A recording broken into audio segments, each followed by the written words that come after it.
I'd like to thank the organizers for such a great event and congratulations for the turnout. That's a great number of people, and that's the beauty of Mississauga. The beauty of Mississauga is every culture has its own spot, its own characteristics, and people, Canadians, got trained to enjoy and taste every culture, every event, every food, every heritage, and we enjoy that. That's diversity is our strength. We enjoy it. We learn about each other.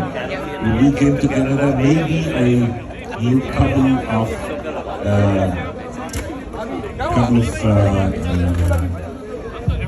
nationalities, but when I came to Canada, I met everybody.